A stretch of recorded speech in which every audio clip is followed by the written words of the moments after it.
Two of us would have to vote for that to happen. But it kind of That's true. I'm your friend, so I'm just gonna vote your way, just out of standard procedure, buddy. just because it's easier to take over the world when you corral people with votes. I've heard this story a number of times, and it's getting better the more times we tell it. Right, but I'm excited. We're here with Chris Barnes on Monday Morning Chill, which is pretty sweet. But also, we're going to get to learn a little bit about EOS Starter, because Chris is kind of acting as a I guess, advisor in a way to the EOS Starter project, which is pretty cool. And you've been branching out a lot. I know you've taken it upon yourself as well to do a couple episodes on the EOS Everything EOS channel, which is pretty cool. So we're pretty excited. It's been a busy month for you. Of course, it's Monday Morning and Chill, so we're definitely gonna have to chill over some awesome things that are happening in the Uplift. I just want to first of all say to everyone who's out there who might have been in game today and experienced any hitches, thank you for your patience. The Telegram channel and the Discord channel was like really pleasant. I mean, people understand that there's going to be issues. And for the most part, everyone dealt with that really well. So thank you all while we deal with trying to figure out what the issue is and obviously get it fixed. So, but yeah, how are you this morning, Corey? You got a haircut. You're looking great. I got my beard back. I'm looking okay. I like, the kind of like being back in my own house. I got my mic back and I don't have to wear a mask quite so often every time I go out the door, which is nice. So don't get all itchy and scratchy. I mean, you're clean shaven over there. I don't know what the holiday is, Chris. But to be honest, you always look pretty good. So yeah, how are you? Thanks, man. Well, thanks for having me. Yeah, I don't shave that often either. I get to the itchy stage and then I'm forced to shave, and then it'll grow until it gets itchy again, and then I shave. That's so once a week. Awesome. My wife's pleased with that schedule. All right. As long as your wife's happy, that's been my thing. Is like, as long as she's good, that's my level.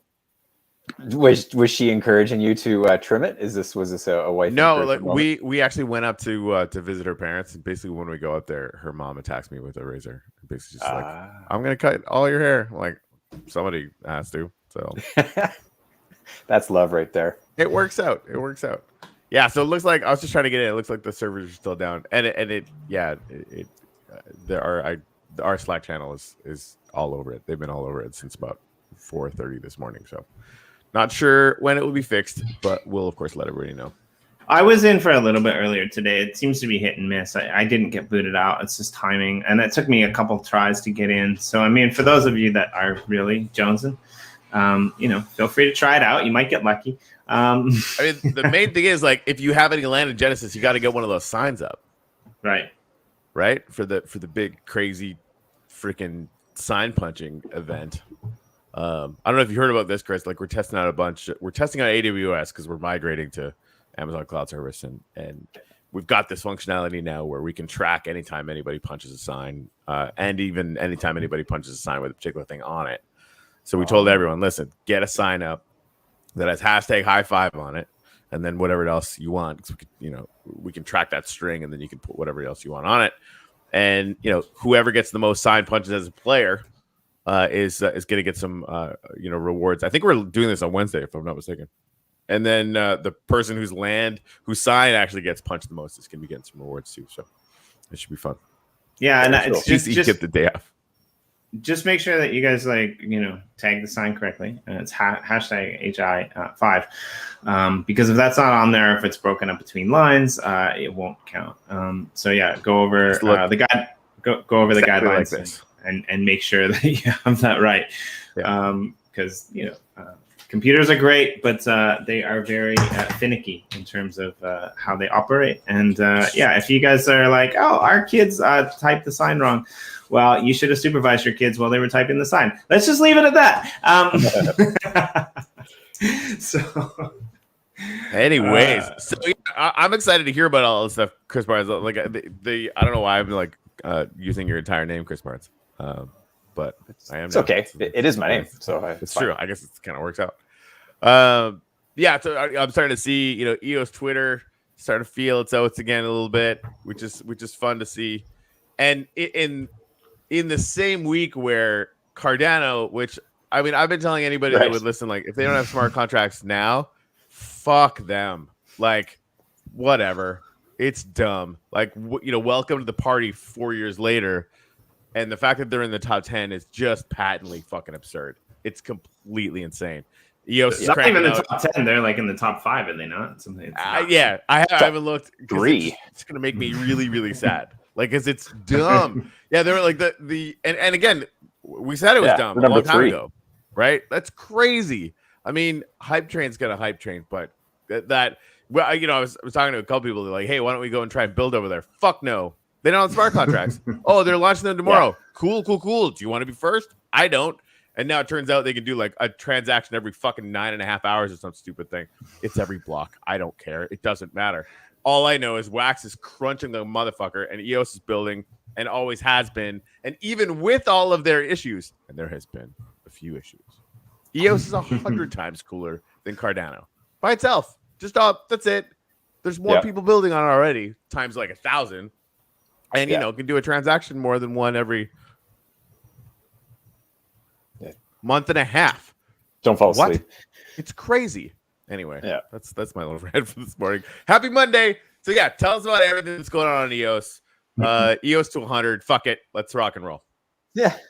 Hey, I'm not, I'm pushing EOS mostly, but I'm just happy to see the EOSIO as a software. So that includes, the Wax Telos. Yeah, I think because they're all going to talk to each other so easily, I always just see them as, it's still a big family, right? And there's like specific use cases and, whatever. And we'll all find the levels for all those things. But it's definitely all of a piece. When I was speaking in some of the interviews that I've done, I did one with Crypto Lions last week with Roman and Sudeep from Crypto Lions. And Roman made a good point that I don't know if it was on the stream or after the fact, but he basically was saying that this whole IBC and like the interchain communication, it's definitely possible. He's just not sure where the economic incentive comes for someone to develop that and then maintain that code base. So if it's not Block One, so we won't rely on them, but so anybody else, there would need to be some sort of good economic reason for them to try to tie all these chains together. Yeah. And so it doesn't exist maybe yet, but at least we don't know how things are going to evolve. And so hopefully that comes. And then, like you say, it'll be infinitely easier to tie all the EOSIO chains together than it would be to like tie Cardano and whatever together to make Cardano work. Right. Well, I think even with... no, go ahead. Sorry. With a tiny little bit of friction, right? 0.5%, 1%. There's going to be people that want to do that and just take it in. And whoever builds that could just be... sitting on that, and that's always fun too. Like you take some to, keep building, throw some in a reward pool or some bullshit, whatever. There's a lot of things you can do with it. I think it's also. Go ahead. Well, I was just going to say it's about each chain sort of defining what its specialty is, and I don't know if that's necessarily we know yet exactly where each piece is going to carve its niche out. They're all kind of competing maybe for the same thing. And once the dust settles from there, then I think it'll get more clear as to what utility Wax can maybe benefit from using EOS and vice versa. So and if right, I think I wonder if it'll be specific sort of projects that end up making that viable. Now, granted, like if that IBC channel existed, and there was a 1% charge on it to convert it. That might be enough. Yeah. I can imagine a lot of people that would have done it already. Right. If you're just creating free economic flow, and then again, because I know like it's not a huge lift, technologically speaking. Mm-hmm. And I mean, so now I guess I'm just like throwing the gauntlet down. Everybody, you might want to get there first.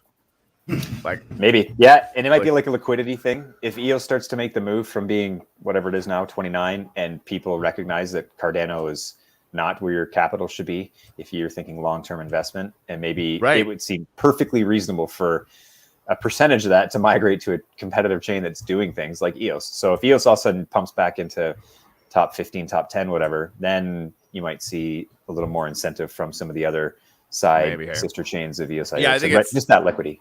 Well, Right. in some ways, EOS and Cardano are similar in that their base is really strong. So I think like EOS got a lot of support. I mean, Cardano's base of support is provably way fucking stronger than EOS.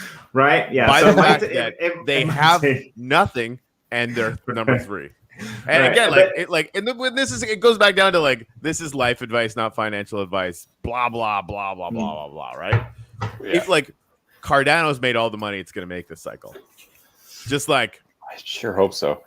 And again, like I could be wrong because hype will do whatever the fuck hype wants to do. Right? That's a possibility. But damn, I won't touch that with a 1,000-foot pole. Like there's no way. They're hurting their hype now because now they're crossing that threshold from whatever the imaginary that's possible. You know, you can hype up what's possible to the cows come home, but then all of a sudden when you actually see what's actually there, oh wait a minute, you mean it's not going to do all these marvelous scientific they deliver and they can't do this simple shit? Like, yeah. Well, I've reading more about this whole using the U2XO model, unspent transaction model, it doesn't make sense that they're trying to how they're trying to achieve what they are using that model. Seems like the papers might have been wrong. You mean a scientific model might not be perfect? It's and this is the thing, right? Like experimentation is great, but you know, if you're running an experimentation and you're number 3 on CoinMarketCap, like I'm not telling anyone to sell Cardano.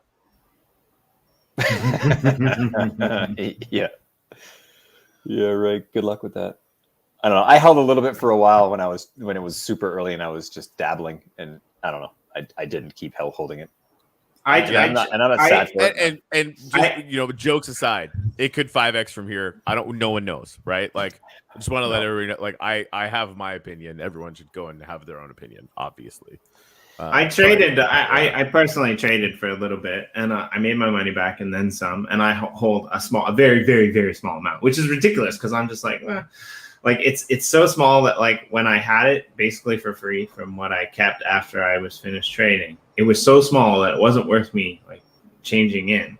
And then I looked at it like, you know, a month ago and then again a week ago, and I'm just like, holy, okay, you know what? It was this. I've already taken some profits. I'm just gonna let it go where it goes, right?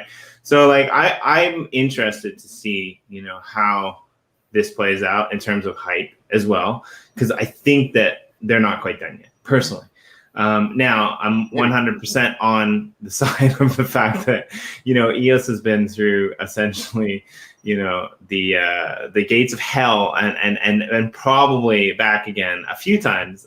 And there's some really interesting things happening. So I can actually see like kind of a slow reversal of these things. But I think like Cardano is probably going to take longer to be dethroned than EOS. And EOS, like to its credit, like back in the day when it was in the top 10, right? Like it was a really slow decline for quite some time until it wasn't. And then it was just like way back down the line. And I mean, right, like it did take a long time. $91 billion market cap on Cardano. Like that's like, yeah. Yeah. Some things just aren't meant to be made sense of. That's what we just have to. Right. We Well, have to this is the thing, right? Like some things are hype. You know, I am saying it's funny because I don't hear hype from ADA. I always hear FUD. Okay, like where the hype is there's $91 billion market cap and nothing to show for it at all. Well, and I think like the hype is like. And I think the hype Binance, like that's crazy. There's so much shit going on Binance Smart Chain that it's completely insane. There is nothing going on 88. Like that's where this like the imbalance comes from, right? And clearly hype works. Doge has nothing going on, and I love Doge to death. It's fucking meme. So there's that balancing that energy out, right? Which is fantastic. Yeah. But like holy shit. And this is why, you know, somebody posted like EOS is gonna go to $100 and Wax is gonna go to 20, and I'm like, I mean, way dumber things have happened this year. Like way dumber, right? Anyway. Absolutely. At least there's good stuff going on in EOS. The first official Eden election has been announced. It's October 9th. So that's up and coming and exciting. EOS Foundation, you know, it's going to start making some moves. Like it's just getting established. So that's pretty encouraging. So for those that might not know, can you differentiate between the first official election and the elections that came before? What's different? Like what's new on the background? Yeah. So Dan funded the first 2 trial elections, first of all. So the funding available was straight out of Dan's pocket and much smaller. The first trial election had 1,000 EOS prize. The second had 2,500 EOS prize. The next one should have hopefully tens, if not hundreds of thousands of EOS tied to it. We don't know yet the amount, but so that'll be significantly different. Also, just the idea that the funding is going to be coming from inflation. Like if it's the foundation giving money to Eden, which is what we understand will happen, then that's community money. Like that money came from the name and RAM fees in the EOS ecosystem. So that's different than just being Dan's money. It'll be the first official election that even Dan will participate in. So that's kind of cool. Like he hasn't participated in the first 2 because he was funding them. So we need to see him sitting in these rooms and watching the videos after. I just think that's hilarious. Like I haven't read his book. I've read parts of it, but like, the whole book is based on democracy and he didn't participate in the first elections because he was funding them. That's just funny. Sorry. Yeah. But like you said, but like you said, it's good, right? Like they were mock elections, they were trial elections, things were getting, up and started. So all of those people, I think you mentioned the last time you were on the show that there were only some, like it was in the teens, the number of actual people who were involved in not the mock Eden.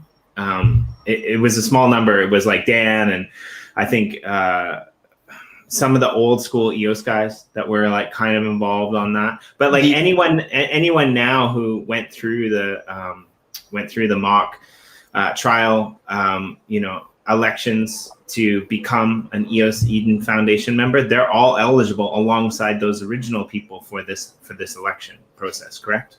Yeah. So there was a group there was the Genesis Eden on EOS group that joined, and that was a lot of OGs, Brock Pierce, Luke Stokes, a lot of guys, and Dan, of course. But this election coming up is the first one where you have to be an Eden member to participate.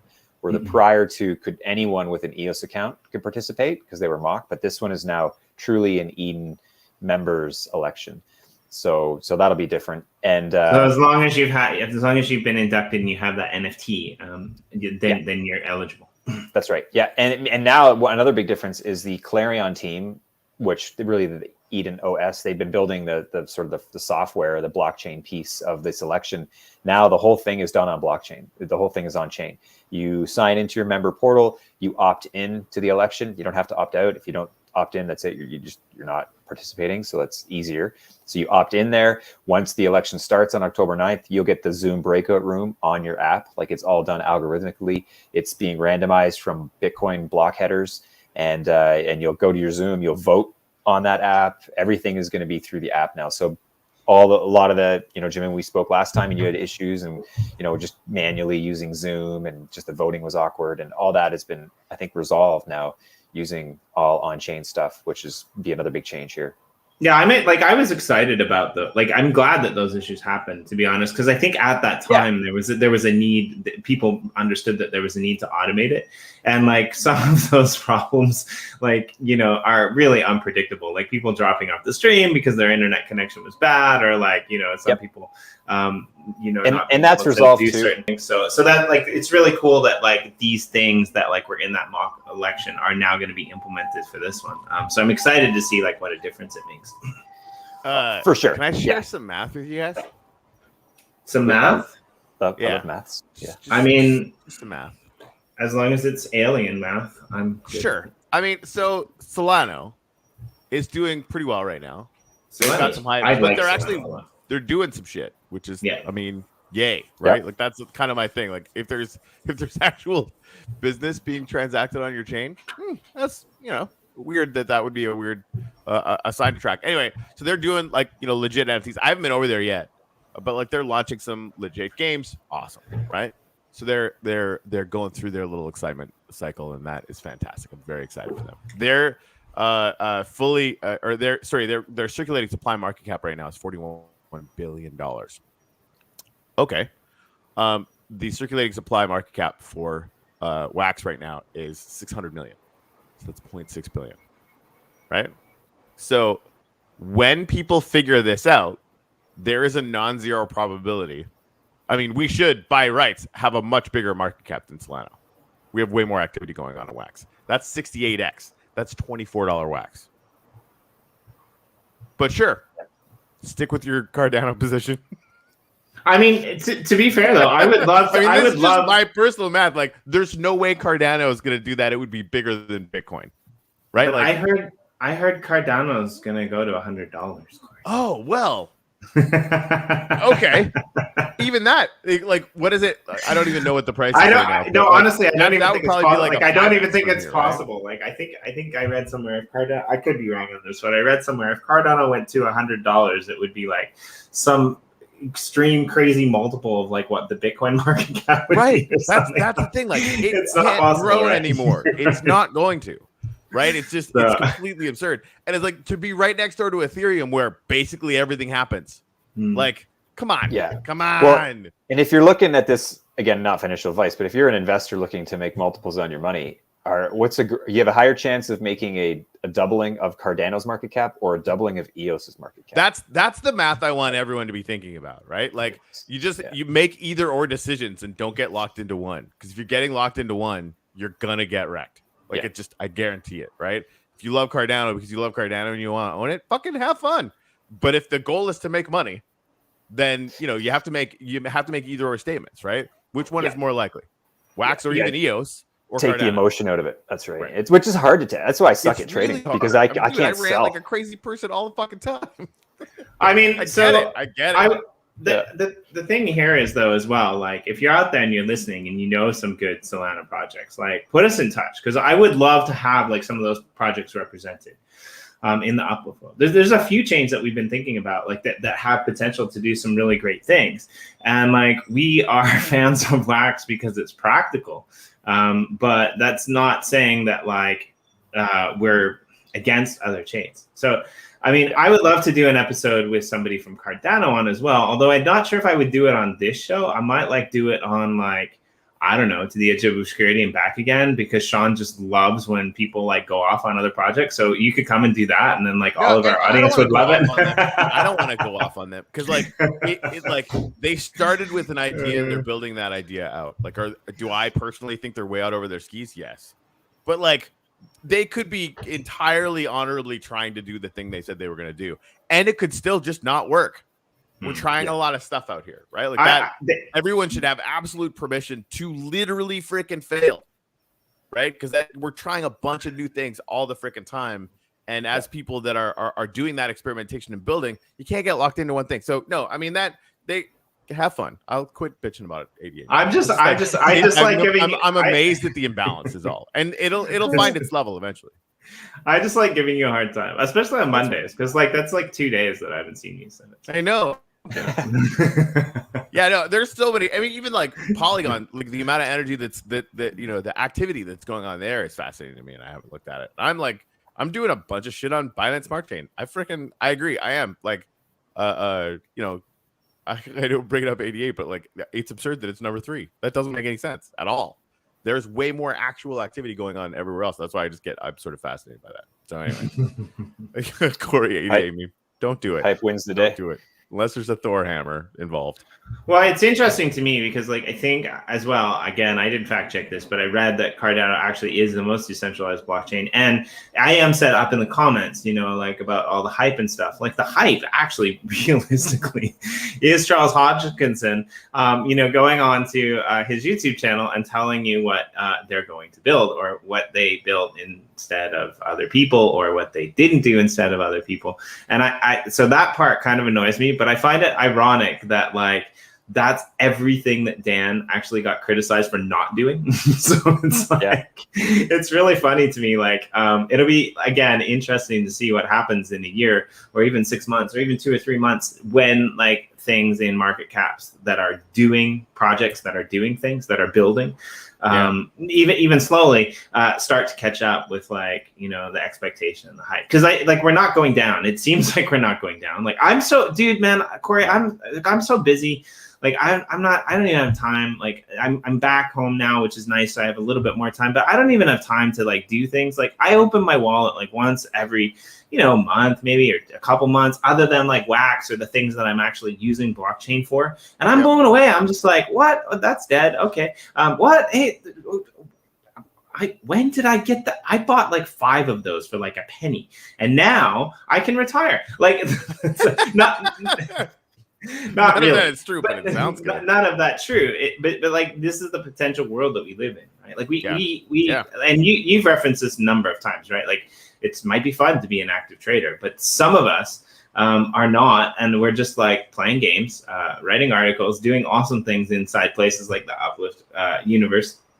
Metaverse, worried about governance, over in Eden, looking at how like blockchain can control the world. And once in a while, we pull out our portfolios to have a gander at like some of the things we used to speculate on. And I'll tell you, whether they went up or whether they went down, I'm always surprised. And I'm not disappointed anymore when something goes down, but I'll tell you, when something goes up, I'm pretty freaking surprised. It's like, what NFTs can I buy now? And that's pretty much that's really always the thing.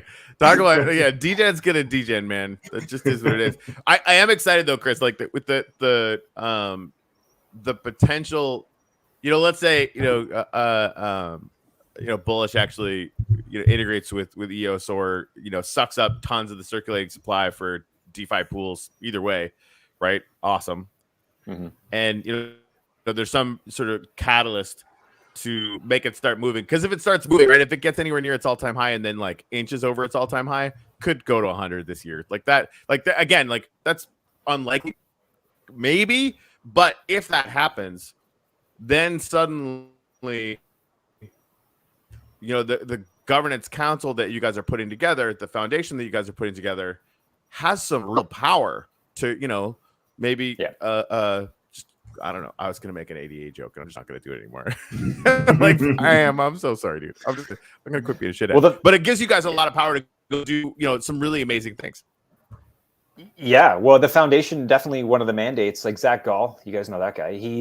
He's basically in charge of the marketing side and that whole piece of what the foundation is doing. And he's a brilliant dude, and he's got some great ideas about how to improve the image and to get kind of fight the FUD. And so I think there's a lot of opportunity for EOS just to improve its reputation, which will then yield some hype, right? And so like you say, it's not impossible at all that EOS could be $50 or something, and even 100. I think 50 would be a wicked milestone. Even just having a recursive loop that basically where to a capable marketing that's just like, this chain is working.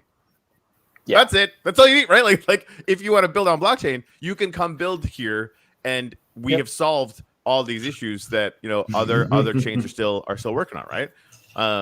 And that to me, and then price goes up, take another little percent of the inflation, do it again, and that can I think create a really virtuous cycle.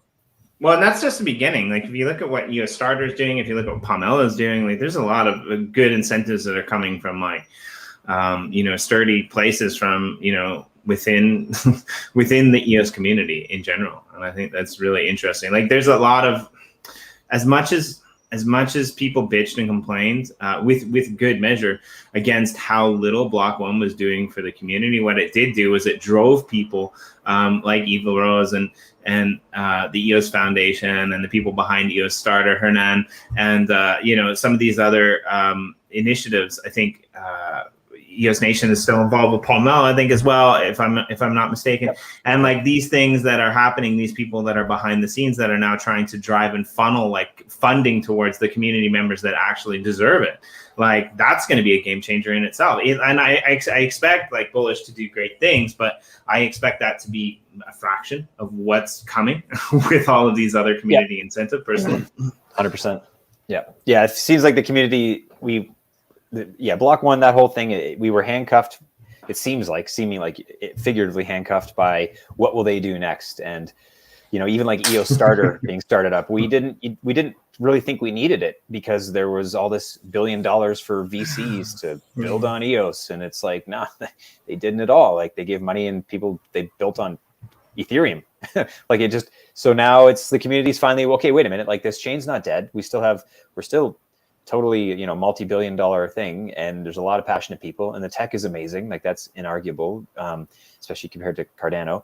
So now I think the community's finally getting itself together, and it's like, if we're not going to rely on Block One, we're going to do it ourselves. It's like If it's going to survive, you have to do that, right? And I think that could be a model going forward as well, right? I mean, that if you're depending on a company, that's like one major risk factor that can make or break your entire project. And that's like, over time, unless they're proving themselves, which they never have, then you just have to stop doing it. Just quit doing that. And don't put that pressure on them. And don't lock yourself down, to your point. Like, don't handcuff yourself to that idea. Instead of going out and doing what these guys are doing and what you guys are doing now, which is like literally building something of, I think, immense value, right? It's just, even if it's just Eden OS, like that's an experiment that needs to be run with humanity. And I'm really excited you guys are doing that. 100%. That's right. Yeah. And it's in Dan's book, More Equal Animals. He talks a lot about independence and, people, he draws the contrast that people often will talk about freedom and liberty, but you can't have either of those if you're not independent. So, we should be talking more about dependence and independence than even freedom and liberty. Right. That's a really good frame. I feel like we should end the show. We're not going to, but I feel like we should end the show right now. Just be like, done. And like a lesson that's actually quite relevant in today's times. I won't go into it, but I was reading some articles about like what's happening out there in the world with all the stuff that we're going through. And that's a really good point, right? So, yeah. Well, and it, like you look at all these vaccine passports, and regardless of what side of that you sit on, it's a bit scary to think that certain, like you're going to get ostracized if you have a certain perspective. And even if you have just a good reason to not want that, like allergic reactions or whatever, you're still going to be on the side of, you can't come into my store now unless you don't have the right pass. And it's like, so, okay, well, fine. I won't go into your store if I can't, but now where do I go? So am I dependent upon all of these services? And can I function? Can people function independent of certain overarching services and products that are available? And we're pretty dependent. Like, we live pretty interdependent society. Supply chains, just-in-time delivery, 3 days worth of food in a grocery store. We're not very anti-fragile, right? So it's nice to see in blockchain, at least we can see that it plays out kind of quicker and more. It's faster how things are evolving, and you realize, okay, no, we can't be dependent on block one. We need to be independent and find our own way here. And that is going to yield way more fruit. Like Pomelo is a great example. That's going to be just like Gitcoin, and that's going to promote all sorts of projects and help with funding. EOS Starter is exactly the same thing. It's going to incubate and launch projects on EOS, and they're in the middle of a NFT sale right now that are really well designed, and they're scarce. There's different rarities of NFTs, and then those NFTs will provide with power-ups basically in the EOS Starter platform when that eventually gets launched and released. So that's a great initiative, right? Community-driven. Hernan Arbor, great guy, and so it's nice to see things like that. And then Eden itself is bringing community together, where otherwise, it's what would be governance is like this elusive thing on EOS. You buy tokens and you vote with them. That's kind of the end of it.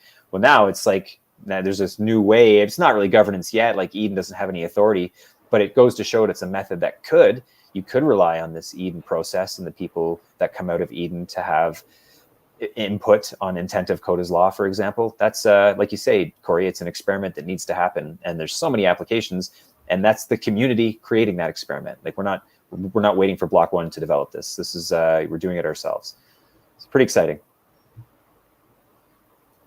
Indeed. I was actually I just popped over to EOS Atomic Hub, and these juicy pomelos are pretty adorable.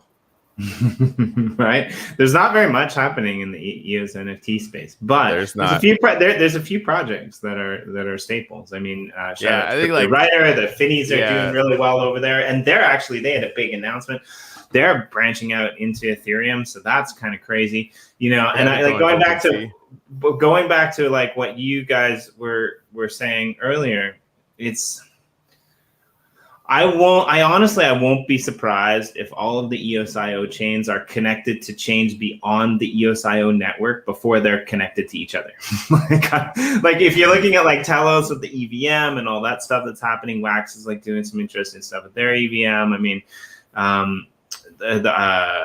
who is it? Proton Network already has their connection through MetalPay and things like that. Like it might just be that like I don't know, EOS is the humanoids that take over the whole blockchain crypto universe. And like, in the end, it's just a bunch of those humanoids fighting over, the fragments of what's left in the blockchain space. Probably not, but that'd be really fun if I had bags in the mall. Because it kind of seems like that way. Everyone's trying to bridge to Ethereum. Everyone's trying to bridge to these other chains, become second layer security, start their own NFT thing. There isn't that much integration working together. And so I'm just kind of excited to see like how this all plays out, because eventually they probably will make it cross-chain. But the only thing worse than having a cross-chain ecosystem that is non-existent is a cross-chain ecosystem that's like turned in on itself. So in a way, it's kind of good that like all these other communities gave up on what Block One is doing and went and built this stuff for themselves, right? Like, much better to ask the question, to not ask the question, what's Block One doing? Corey and I used to do that every day with the USIO Weekly update. What's Block One doing? Oh, they're doing this, but shouldn't they be doing this, this, this, and this? Once we started like asking, what Block One is not doing, that question became very boring, and we could focus on all the awesome things that other projects and other chains are doing, and that was way more fun. But I mean, that's just true across the board, right? Like that's where rants on a Monday morning against ridiculously overpriced assets aside, it's a million times more fascinating to talk about what people are actually doing, because then that will accomplish something we can learn from that at the very least, and then just continue to grind and and build on top of that, right? Whereas just flooding stuff, which again obviously I've been guilty of a couple times. And really it's just a matter of like, that's an allocation of energy thing, right? Like, do we want to be focused on people that are not producing or people who are? And I mean, I just think focusing on chains that are actually producing innovation and activity just makes more sense. And we can recognize like this is still so early. Like sometimes we get caught up because we've been around for so long. See, we've seen how like this doesn't feel early anymore to people who've been around for the past 5 to 8, 10 years. That's true, because it's come so far. But in the grand scheme, we're still way early. So yeah, we need it, like invention and experimentation and failure, right? Because we're going to learn from that. But it's so early in the game. This is why the fact that the hype cycle can still win points to how early this still is. This is like still the early .com. You add .com, you're a winner. Until the crash, and then the true tech survived, and that's what'll happen. And sometimes like you just need to step away, right? Like, so as many of you know, like I did this living experiment where I thought if I made less money and I grew a bunch of bananas and mangoes, which I'm seriously considering doing, then like my life might be better. And I'm thinking about a place to be able to do that. So I was on a southern island, I was wandering around, and I was using my credit card a lot because there was no bank machine for my bank, and I don't like paying fees. And I got thinking about it, and it's like, wow, there's like a bank that is in the same country and I'm not connected to it.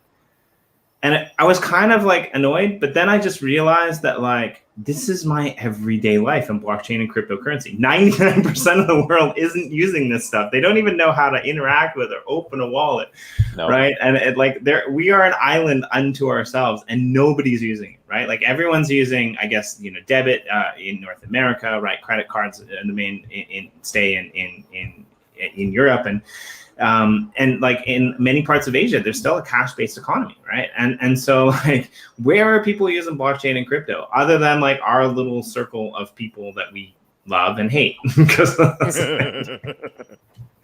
it, really. Indeed. Yeah.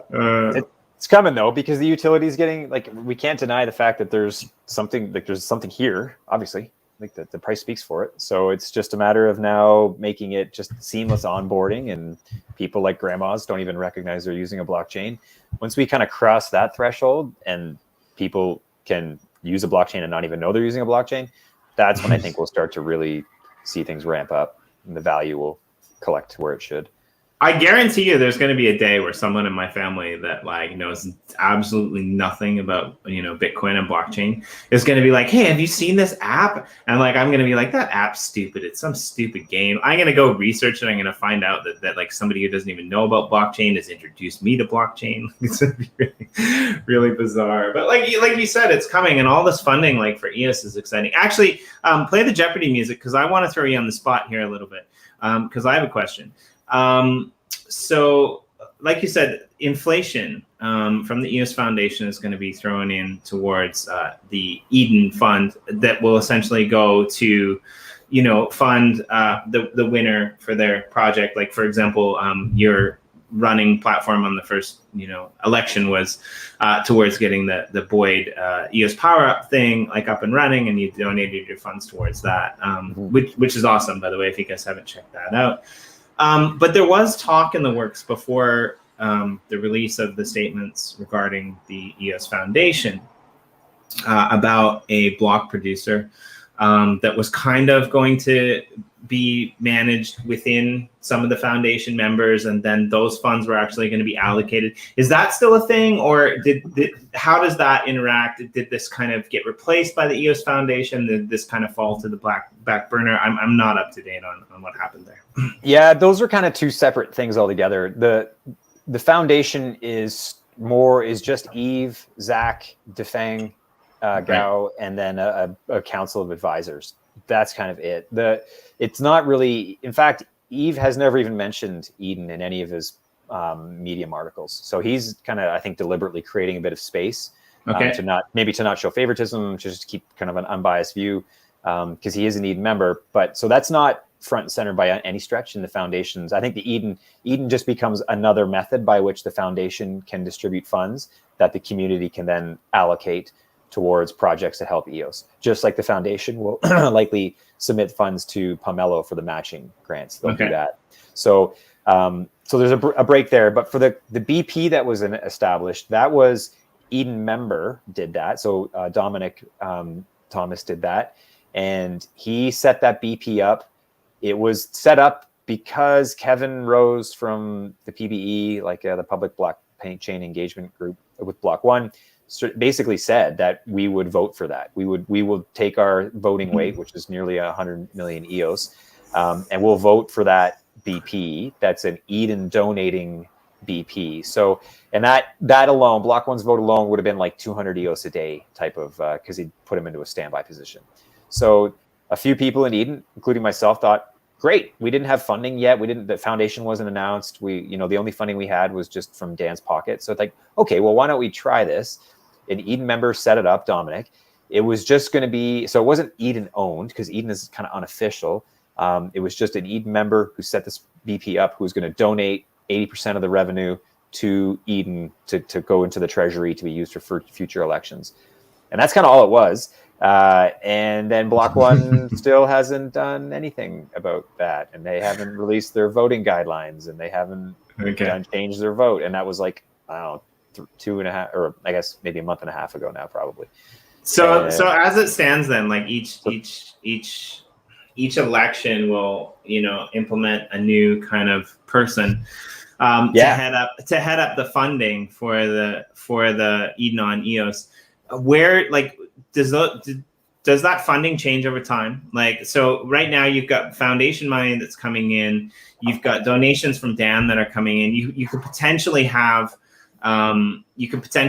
like what do you call it? Sorry, the BP money from the EOS standby, or block producing votes coming in, potentially donations. And the reason I ask is, like, so we just, like, recently, not so long ago, released our wax rewards, right? And so we have this calculation matrix where we figure out that there's always money there that's always going out, and a certain percent, like this algorithm calculation that we do, will always be paid out in rewards.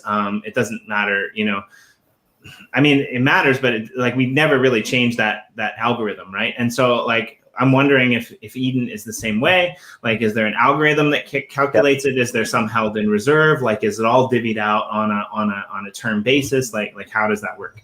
Yeah, that's been set up in the smart contract. So when I mentioned earlier the Clarion team developing this Eden OS software, part of that software is the treasury piece and how funds are distributed. So in this first official Eden election, there'll be multiple recipients of funding. And so if you think of like a pyramidal structure and like a playoff, you've got one winner, and say the top 3 rounds will get funding. So the top guy will get 1/3 of the funding, could be girl, of course. The next round below, which is the chief delegates, say there's 4 people in there, they'll get 1/3 split amongst the 4. And then the row below that, maybe there's 16 people there, they'll get 1/3 split amongst the 16. So these numbers change depending on the group size, but you see the point, right? So you'll have a lump sum and then it's split. And the way then the treasury itself is distributed from Eden is it will only distribute 5% of the total treasury per month. So for example, if Eden gets, say, 250,000 EOS, just a rough number, and so 5% of that is 12,500 EOS per month will be given to the winners of the previous election every month until the next election. So that's how. So the treasury will never. It's not. There's no rug pull opportunity. They're not just going to take the money and then hand it all out and then have people just walk away and there goes all the money in the treasury. It's only 5% of the total that's there. That'll slowly dwindle down. So every subsequent month, there's less there. So 5% of a smaller number. Then you get to the next election 6 months later, and hopefully, if the funds are getting just too depleted, we get another maybe bump from the foundation. Maybe there's some member dues. As new members come in, they pay 10 EOS, so that'll help bolster the treasury a bit. If some Eden projects get built that start to give a kickback to Eden itself, that is something that could happen, right? I could easily see running on a platform, hey, vote for me because I'm going to build something that's going to generate revenue and I'm going to give 5% of my profits back to Eden. So if that happened a few times, a few iterations of that, Eden starts to almost look self-funded. So yeah, I mean, why not? I think that was actually implemented back in the day before inflation was cut. And I think maybe like EOS Nation I think it was EOS Nation. They built like a worker proposal system or dynamic. I think it was as well, like on the, what was it? One of the other chains, one of the Boss Core chains or something. Maybe John Chamberlain and those guys, John Boyd were working on that, where they created some sort of model whereby, was implemented for wax. So I like that idea, the fact that like you could be able to kick back stuff. And I like the idea, like you said, you kind of got distribution of the second election.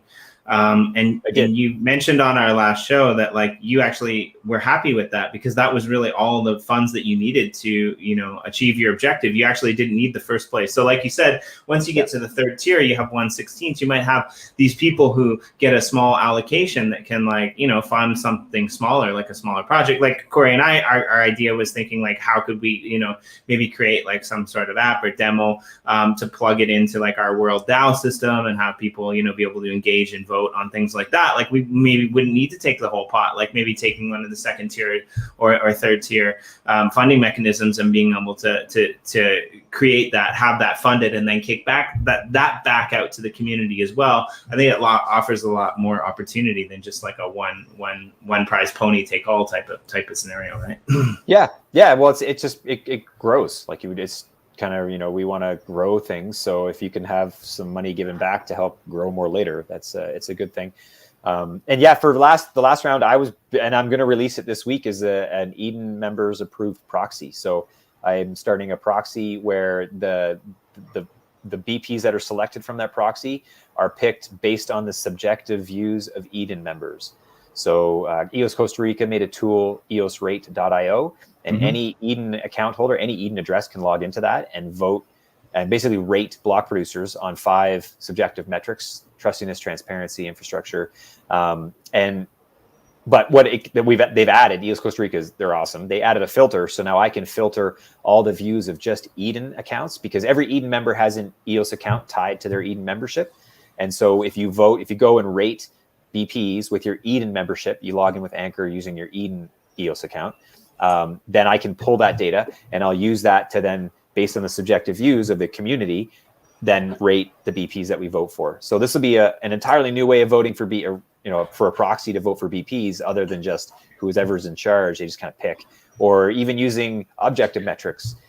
That's more common. In this case, we're going to use subjective metrics. What do people actually think about, the BPs? And let's pick them for that. So ideally, this is a BP that can aggregate some of the voice of the community, where people feel like, I know one guy Twitter messaged me and is like, hey man, I'm a pleb. How do I help participate? And it's like, dude, welcome to, plebs unite, because if a few plebs get together, we can become a whale.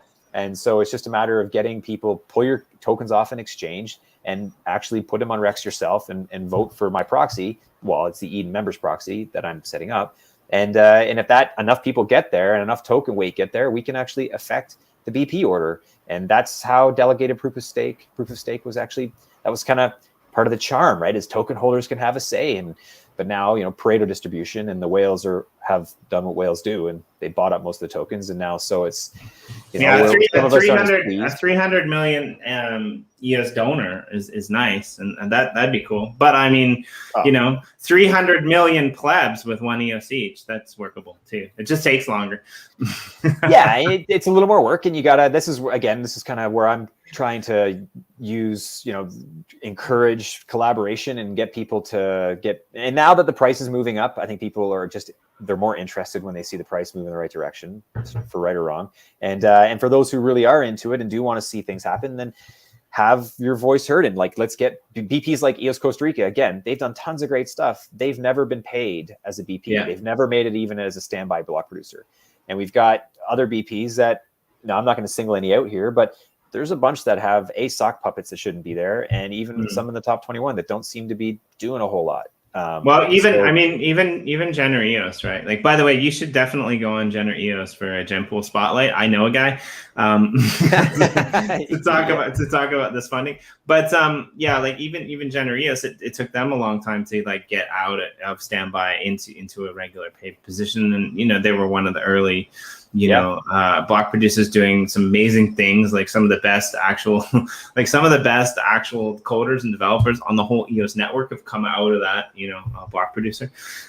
So they've been doing amazing things working behind the scenes, and I think that, the thing with how we do this. Okay, so I'll say it. I'm kind of dancing around, but I'll say it. So we do a Genpool Spotlight series on that channel and on the blog, and we try to reach out to various block producers and get to find out what they're doing behind the scenes.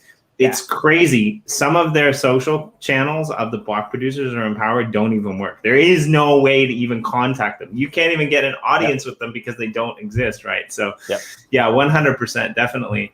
I'm super interested in that idea. And I think I've seen the tool, a little demo of it or something, and it looked pretty cool. That EOS Costa Rica one, the one that they built. So I'm excited to see how this all progresses too. I'll do some content on that. I'm going to do a video on just how to, and a little explainer and a bit of a pitch to, the smaller token holders, pull off an exchange. Here's why, here's the how, and you can get an APY because you'll have, you put your tokens in Rex and you get a small, it's not a lot, but it's something.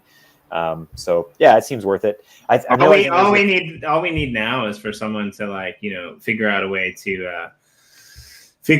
to stake your NFTs that are on EOS without having them leave your wallet and count towards votes. I mean, there's not that many NFTs on EOS right now, but if somebody figures that out, in the future, that might be a really cool way to, designate some active participation in the network. Speaking of NFTs, Matt D here is asking, how are the Eden NFTs distributed? I know some number is auctioned, but how about the rest of the mints?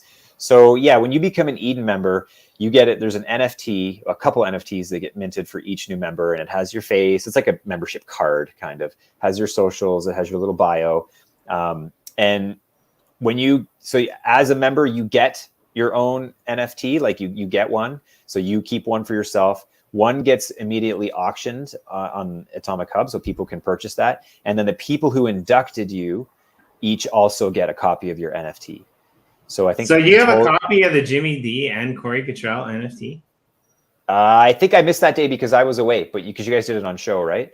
Oh, so you don't. I may not have, but whoever was there, like Josh and whoever else is on that with you guys, they'll have a copy, and you can see it if you go to the Eden Genesis membership. I don't know the website, but if you go to the membership portal, you can click on individuals, and you'll see what NFTs they hold. I better never piss those guys off because they'll just dump my NFT on the market and make my whole image go to hell. Yeah. Some of them got, I think some of them were selling for 5, 10 EOS at the beginning when it was a little more novel. So it's cool. I know NFTs are funny things, right? But that's how that works. I think there's 5 NFTs per. Hey Corey, I'll sell you yours. I'll sell you mine if you sell me yours. Get a little bit of wash trading going on. That must be happening on Ethereum, eh? Some of these outrageously priced NFTs. There's gotta be. Hold on, let me check my notes. Yes. It's just insane. Yeah, it's I'm assuming it's a fairly large amount of it. Yeah, it has to be, and it makes a ton of sense. If I had, I've you were talking earlier, Jimmy, about like you look at your wallet every so often, and you're like, wait a minute, I had some dust of Ethereum because and it's like a couple grand now, and I was like, what the heck? That's pretty cool. Do you guys ever, Richard Hart? Did you ever the Hex token or Pulse chain? Ever hear about that guy? If you want to hear like equally, but probably more of a rant on what Corey gave on ADA, then yeah, keep going with Richard Hart. To all the people out there who did well with Hex, like that's great. Some of my friends did really well for Hex. I just am not a big fan of what everything that guy stands for. I'll just leave it at that. I had a couple Bitcoin in a paper wallet when he was doing the Hex thing, and I wasn't going to give any money, but I registered my BTC. It's like over 20 grand now. Right. Yeah. Some people made out really well. Some of our friends made out really well. I just he's one of the few people that I just didn't like the way he went about it. And to everyone else's credit and not mine, he's still around. They're still doing well. Some of them have really good holdings in Hex. It just all seemed really scammy to me. And I mean, I was sure totally it was going to be a rug pull. I was wrong, right? But it was just, it was like every single message that I delete every single day in our Telegram channel, send this amount of Ether here and we will send that back to you. That's what Hex was. And he didn't rug pull. It's amazing. It's just he didn't rug pull. Right. The thing with rug pulls is they're not set in time. They can happen at any time. Yeah. So I don't know. Maybe it's legit. I know a lot of people who really like it, who have done really well, who have bought and done other things in the space. Is it like Ken's got them staked for 15 years? He really locked it in. Right. Yeah. Good luck becoming a trillionaire.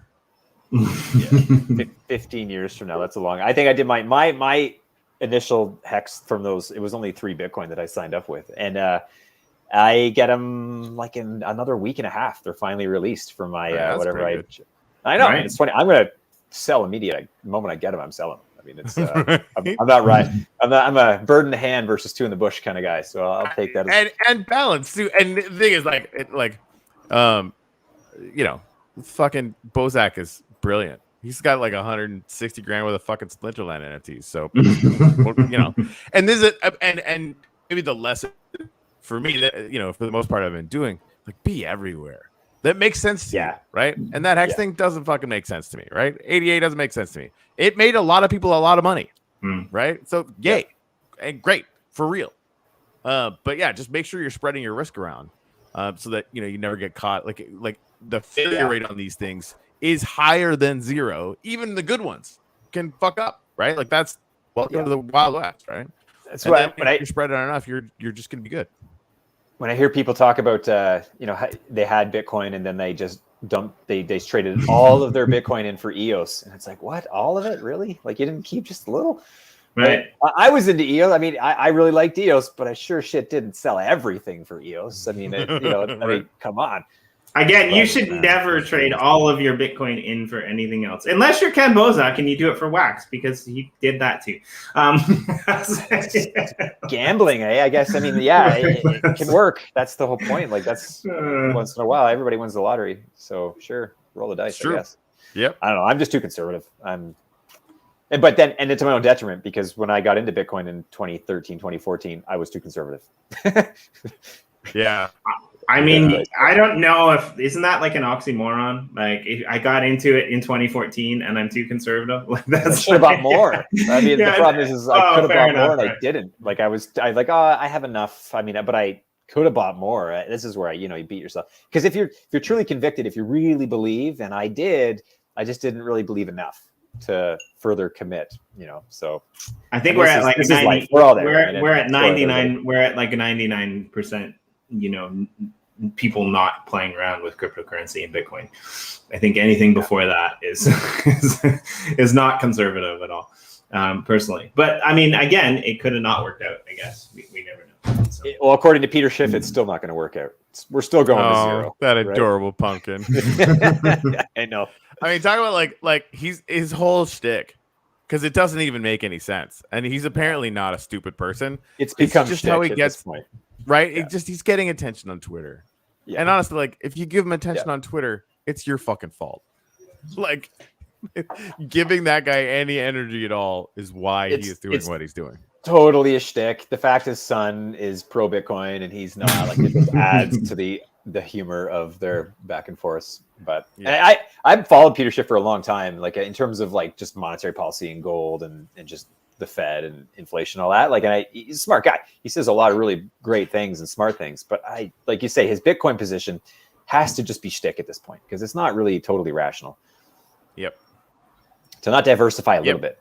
Right, even just 1% or 2%, just to capitulate and be like, "Fine, dude, I got a little bit." That guy owns Bitcoin for sure.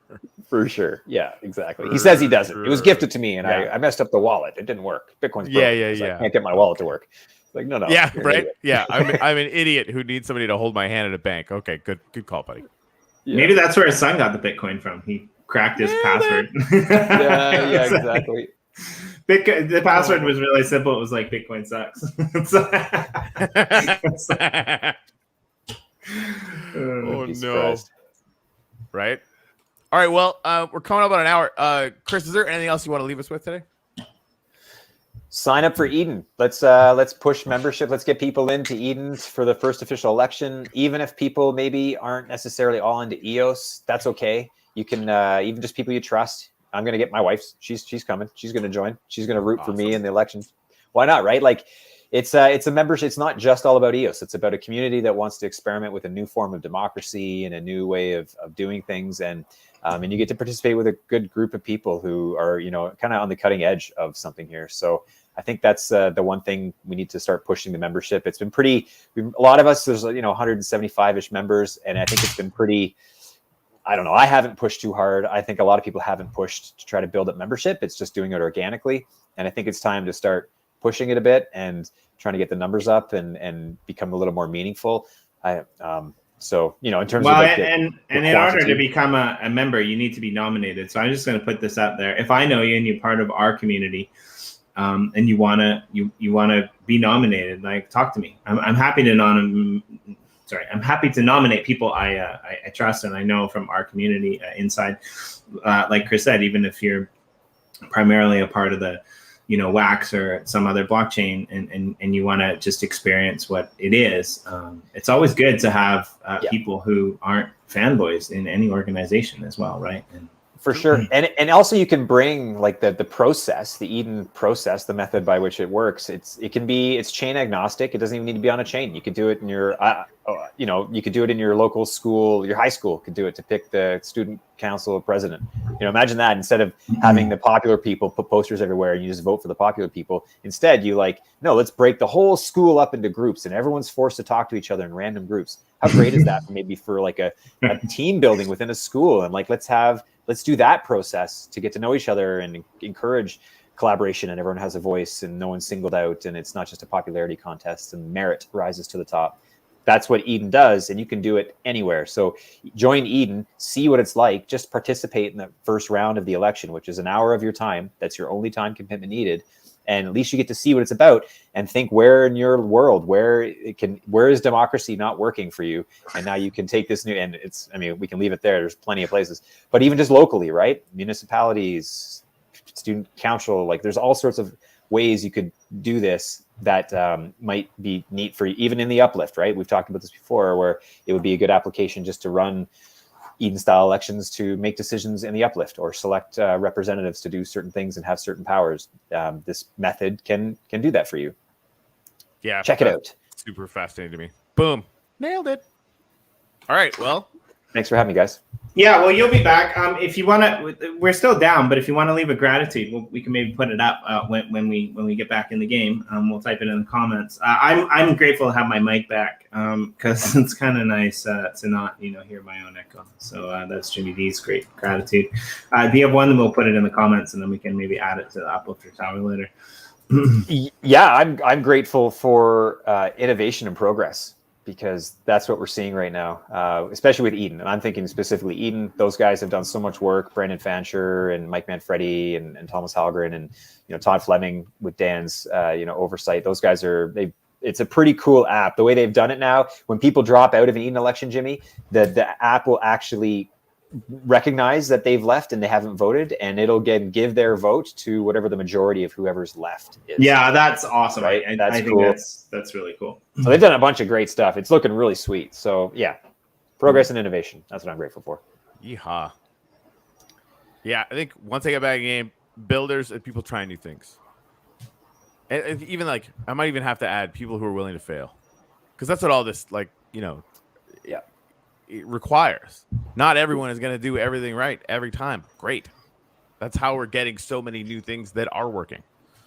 Anyway. Yeah. And how do you teach that, eh? Is that something you can teach? Can you teach people how to be willing to fail? I feel like Practice? is that instinct? Or is that like having a community where that's okay. Right. Yeah. And obviously, like, you know, we see, you know, even if we're delayed at the uplift, you know, we went through a little FUD cycle before active rewards go on or whatever, and we just chop those people out. Like anyone that isn't willing to be a constructive part of the community, we're just excising them. We don't ruthlessly, right? That's and better. I appreciate that. Yeah. The people that are left are growing together, right? Like we're sharing these principles where, you know, people are trying new things and there's permission to fail and there's support and right? Because that's what's going to end up over time, you know, building a much bigger mountain, you know, one little pinch of sand at a time. That's right. The idea that, you know, no censorship, everyone should have a voice. It's like, nah, not in a curated small community that's trying to build something. You want like-minded people in your community who are going to work in the same direction and not be an asshole. So it's like, kick them out. We've talked about this recently in some of the Eden groups and the EOS groups. It's like we're just way too tolerant of fudders. There's no reason to be that tolerant. There isn't. No, and not like if you want to speech thing. Freedom of speech, as actually codified into law, means the government can't dictate your speech. That's a great law. I can do whatever the fuck I want in my Telegram channel, right? Like if I build a stage, like literally sometimes in the crypto space, because, you know, contrary and everybody really wants to you know, confirm that they're not being censored or whatever, you know, that fine. But if I build a stage and you're a shitty musician and you force your stuff on my stage, no way, kicking you off. That's right. The hook, right? Like, you know, that's right. Whatever. So it's interesting, and really, like, as people that are collaborating, having to spend so much of our time recently dealing with all that negativity instead of building was in fact massively detrimental to the 95, 96, 97% of people that are absolutely here for the right reasons and wanting to build something really beautiful with us. And that's what makes the decision really easy, right? It's not about us or like having to deal with stressful stuff. It's that if you're not being constructive, we're going to turf you because we have better shit to do. Yeah, man. No, I'm with you on that. I think we're going to start doing more of that in some of the EOS groups that I have any say over. I think we need like some of those EOS groups represented in Uplift. Talk to me if you have any buildings. I've got a plot that you guys can build something on if you want it, or maybe we can. Well, I want to get my kids too. I'm realizing my kids play. I talked to this last time, but I got to get them on. They just need a cloud wallet, right? A Wax cloud wallet, and then they can sign up and. Okay, yeah, I'm gonna. Yeah, you'll need to either buy land or get whitelisted on some land. Jimmy or I just hit us up if you just want to get. I'll donate one of my pieces of land to whitelist your munchkins if you want. Their land is still fairly cheap right now, so.